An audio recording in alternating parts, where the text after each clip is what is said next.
भाई कौड़ी नहीं के घर में कैसे हम का करम कैसे तीज व्रत करम मरद मिलल बता पियो करे ओकर मतलब नहीं के जाता नहीं घर दे कुछ मिल जाओ तो हम कुछ कर पाई जो नहीं मिल जाता के बाजी सुनो तनी जा के बा अजी दीदी के बा अजी दीदी दे दी ना कुछ देखी तीज आइल बाटे एगो पूटी कौड़ी नहीं के हमर मर के तो जनते बन जावा के कुछ तो हम का करी तोहरा ये काम रह गइल बा सवेरे सवेरे मुंह उठा के आ गइलू हा और कोनो दुआरी ना मिलल हा ए दीदी ऐसे मत करी दीदी कुछ दे दिन देखी रहो तो तीज व्रत भूखी हम भूखल बानी तो हम अपना खातिर अपने कैसे कैसे जुटाइले बानी तू तो आइल बड़ू मांगे खातिर दीदी तनी मानी ओसाई दे नहीं के कुछ हुआ नहीं के जा जा दूसरा दुआरी जा दीदी दीदी नहीं के बतिया मान दीदी कुछ दया करी दीदी अरे जा नहीं के कुछ हो जा ले आइल बड़ू मुंह उठा के चला गइलू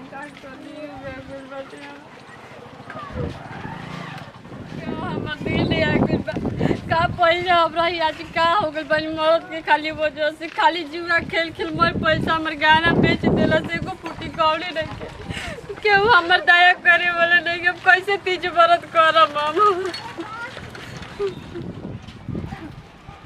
देखो तनी जो कुछ मिल जाओ के बाजी दीदी के बा दीदी के हो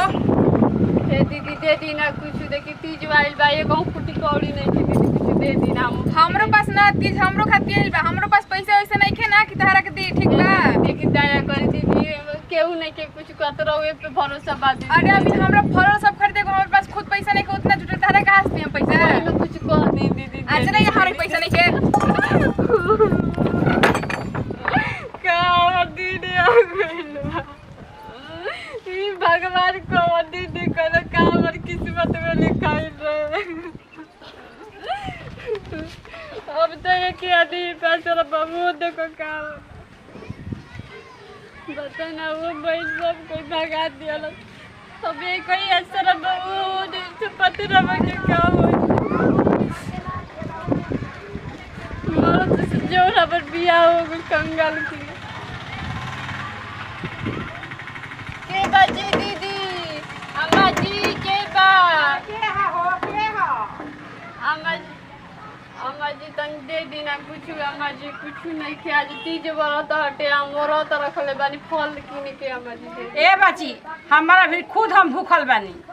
जल्लू हम खुद परेशान बानी तो अम्मा जी कुछ दया करी इधर देखा तो हम लोग लॉकडाउन चल रहा लॉकडाउन में कितना आदमी परेशान वही में रहता आठना चारना को के मां दे दिया नहीं खे बाची दूसरा दुआरी पर जा मांग लो ऐसे कि हमरा भी बाबू कुछ नहीं खे सगरो लम चलन अब रोवे पे असर बाप नहीं खे बाबू लॉकडाउन में बिता बाड़ देखा गोड़ हाथ में मत गिरे जल्लू ना हमारा तो सही देता दे बिना डर लगा लेके हम कुछ रहित ना तो हम दे दी तारा के जल्लू ऐसे जा दूसरा दुआरी बाबू मांग लो ऐसे हमरा भी कुछ नहीं के दे के जल्लू अरे बाबू हम कहत कि जा बाबू दे दे चल लाई के रहित ना तो हम खुद ताक दे दे जा बाबू दूसरा दे तू कुछ दया करियो दूसरा दे बाबू मांग दूसरा दे नहीं क्या बात काबर दीदी सब कोई बोल को दरस के वाली अब कैसे रंग बुझियो अब हम के कह चाहे रहो बड़ा दबर बात भगवान बहुरा सुना मैं हमर गाना बेच देला सब जो ना हम कुछ व्रत नहीं कर सकत सब कोई हमरा पे केहू का दिन आ गई भाई दुनिया में केहू केहू के रखे ठीके काला अपनो आदमी मुसीबत में काम ना देला सब कोई हमके ठुकरा देला केहू हमके एक दाना तक ना देला भगवान हमके माफ कर दो हम नहीं कर पाओ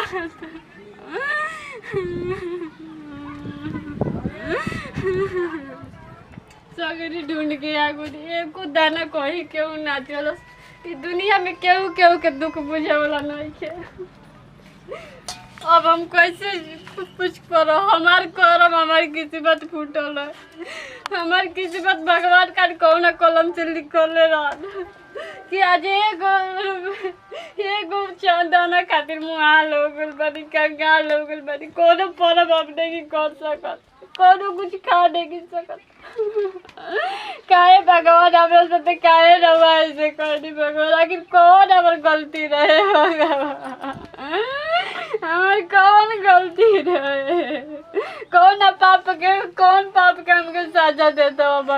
आखिर हमारा कसूर क्या बा भगवान? इतना का पहले रही आज का हो गइल बानी? पहले हम ही सब कोई के देत रही, आज हम ही एक दो पैसा के कंगाल हो गइल बानी भगवान। नमस्कार प्रणाम, हम खुशी पांडे। ये पूरा भोजपुरी समाज के गोड़ छू गोड़ लती और वो सबके वीडियो पसंद आई लाइक जरूर से जरूर करम। प्रणाम भैया, हम चांदनी राग देखा तन की तीज के औरत आइल बा हमारे घर में एको फूटी कौड़ी नहीं खे आ गनी दुआरी पे मांगे तो रवा सब देखबे कन जा का हमरा साथे भइल। तो ऐसे ना करे के चाही, केहू दुआरी पे भीख मांगे केहू कुछ भी मांगे आए तो थोड़ा बहुत मदद कर देवे के चाही। और हमने के वीडियो